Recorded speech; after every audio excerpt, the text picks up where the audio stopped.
Hey everyone, and welcome to Read This Now, the weekly webcast where Brad, Gustafson, and I share two books. I love it. Two books that we love and we think you should read. When, Brad? Right now, because that was I know. I don't know what that every was. week. Every week, Yeah, I just wait to see what you're gonna do. It's like yeah. it's almost like a Friday, the kind of I know. anticipation. It's like joy And I on had a a good thing Tuesday. going with that sliding door. I don't know why I ever ditched that, but anyway, here we Hey, are. variety is the spice of life. Yes, Jen, I've been so inspired today. It's been, just busy, but I got a bunch of read aloud or picture books, just kind of planning my year for principal read alouds here at school. And Sure. I've been trying to steal some minutes and read those today. And I'm just like so centered and just loving life, truly inspired Yay! here. So it was a Well, very difficult awesome. decision with what to share today. Do you have one picked? Were you able to make that choice? Yeah, I picked and repicked and unpicked, and yeah, I landed on something that I'm excited to share. And I promise I'm not going to share 10 or 20 books. It is just going to be one.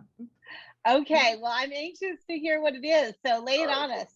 Okay, so I'm going to share a book about the pathway to being you and becoming, and the pathway for me to be me and to become, and a faithful friend who will be with us that whole time, that whole journey for you and for me. Okay. All So do right, you have that friend in mind, maybe? I do. Okay, you probably, I'm guessing, weren't thinking it would be a road or a path, right?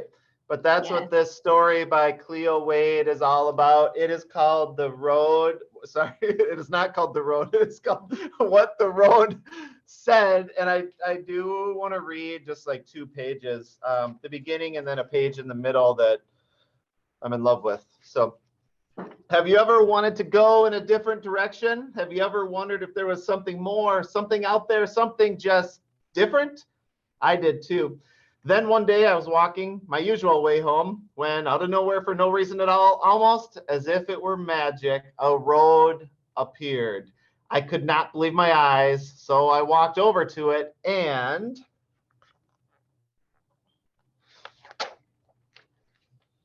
I said to the road, "Where do you lead?"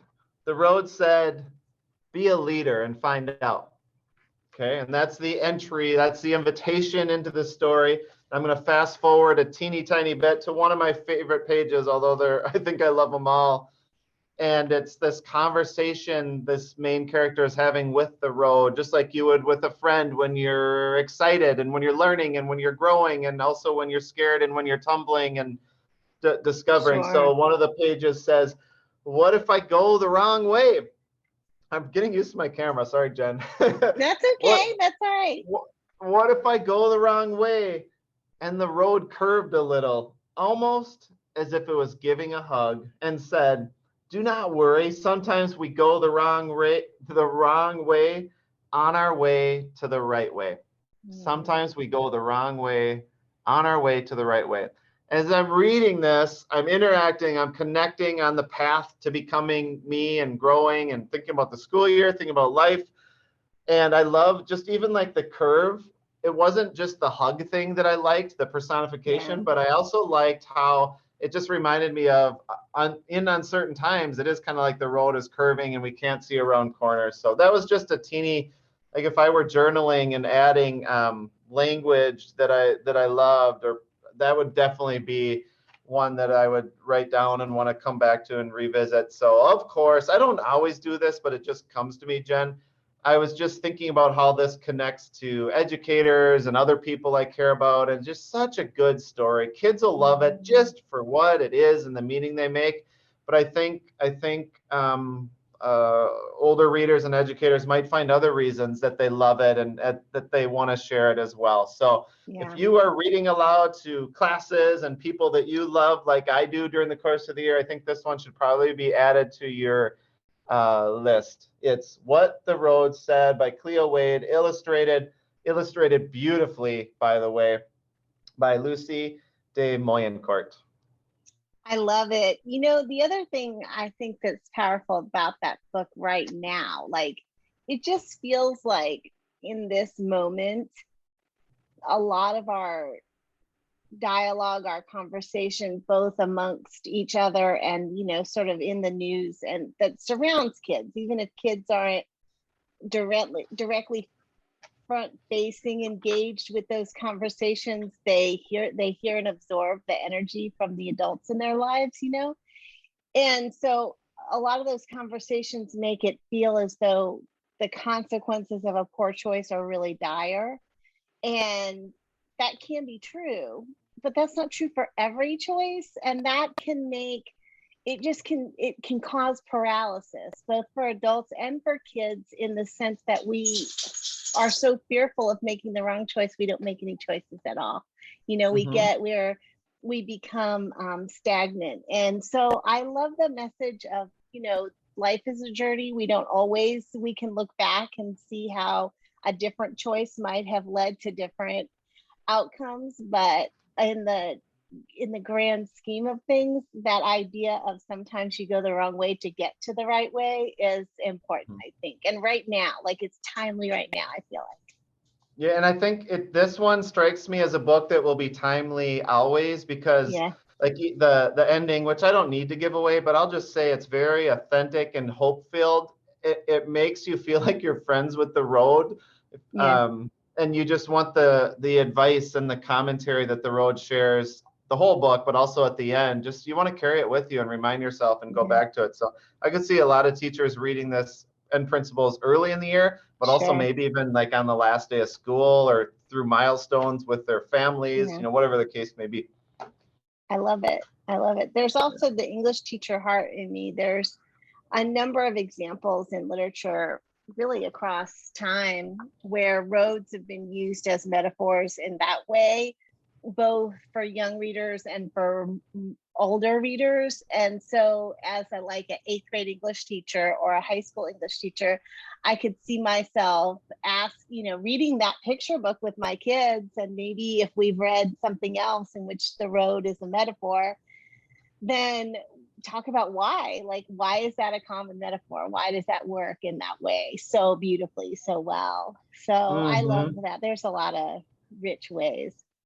Right. And I love deeper, usually I miss these things, but every once in a while I pick up on them when there are layers to the metaphor, kind of maybe a little bit like the one I shared with you, the curved road hugging. Well, there's that, but I think there are other things other ways you could talk about that and just enjoy talking about it. So I love it.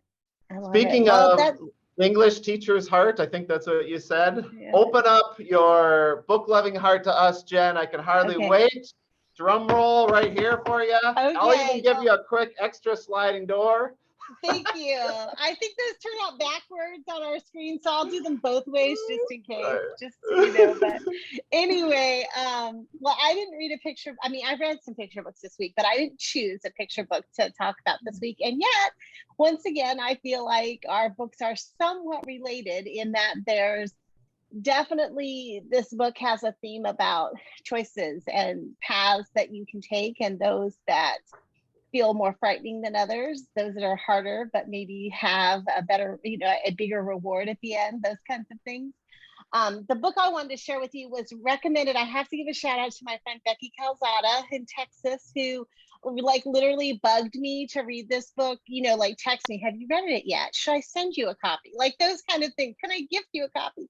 So I had to bump it up to the top of my pile because, you have those friends who, when they recommend a book, you add it to your list, but then when they inquire as to have you done this thing yet, then you need to get on it, right, and Becky is one of those, so I have to give her a shout out. The book is called Somewhere Between Bitter and Sweet, and it's by Laeken, I think it's Laeken Kemp, and it is, in a strange way, in a beautiful way, in an unusual way,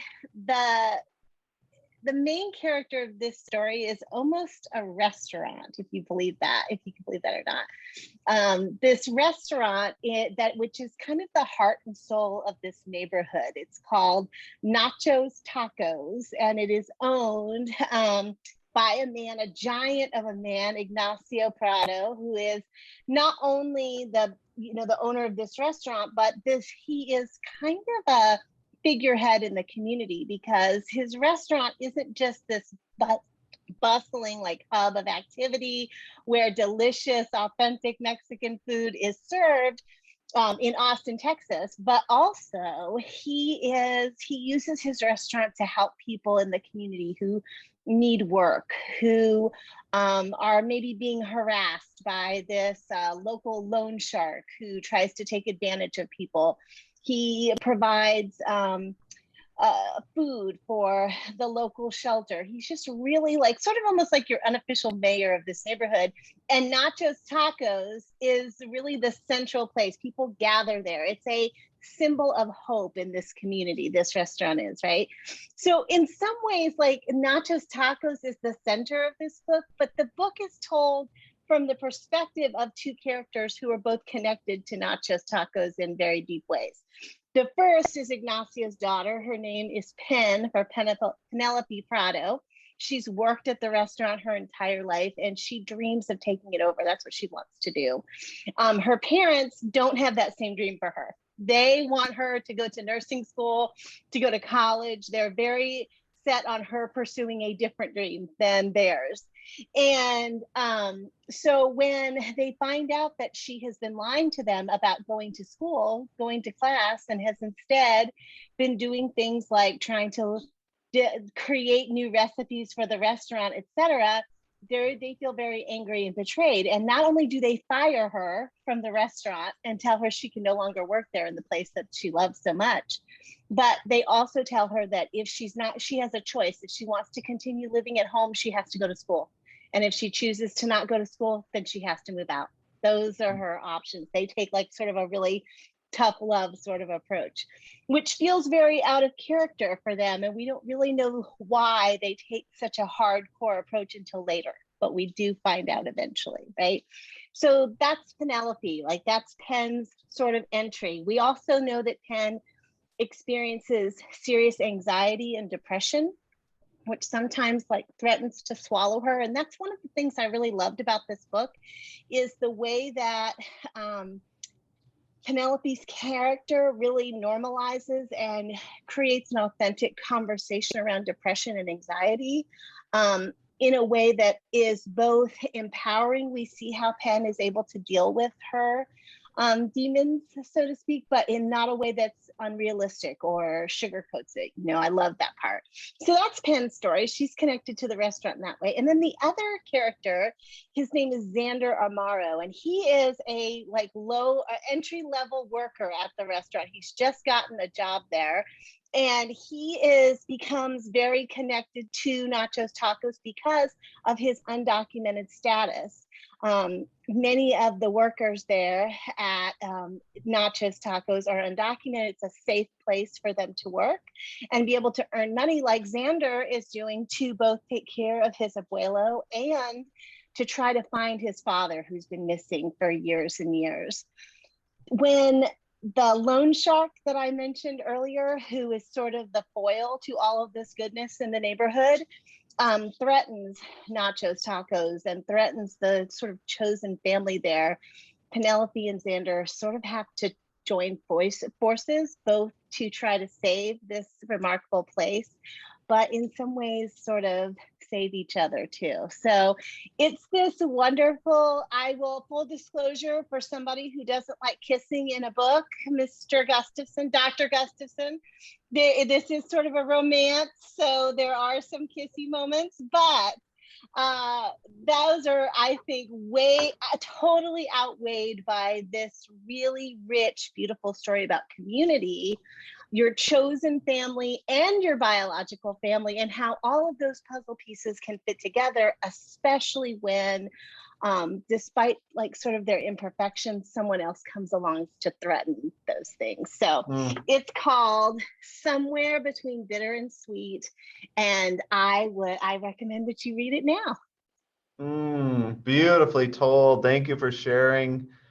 As you were sharing, I was trying to kind of guess what the bitter and sweet was, and I couldn't tell if it was Pen's journey and life and work, or if it was the two main characters' relationship with the store or the two, or Yes, maybe yes, all of yes, the yes, above. yes. I don't know. Then also one of the really cool things about this book is the way that food and recipes are woven in throughout. You just learn a lot about like Mexican baking and Mexican food and the ingredients and the love and the heritage that goes into that. And so the Somewhere Between Bitter and Sweet has also a connection to the food theme that runs throughout. There's that title fits in countless different ways in the book. It's very Cool. like cleverly and beautifully done. It's a very elegant, but also accessible. I think high school readers especially are going to love this book. So cool. Thanks, Jen. So cool. Thank you. So it occurs to me, we've talked about lots of great books over the last few years. So if you just want to cruise through that list, or maybe even watch the video link to learn more about a specific book, either way, the website or the link is bit.ly/read_this_now. And we promise it's a pretty solid resource to help you out. So I know I can speak from personal experience. I've gotten some great book recommendations from Jen and that website. Me too. I go back to it all the time. And when I'm like hunting for books, especially in the current year, I think, what have I read this year? What did Brad tell me I needed to read? And then I go back to it all the time. So I love that you shared that. Thank you, everybody. Thank you, my friend. And happy reading until next week. Great to see you.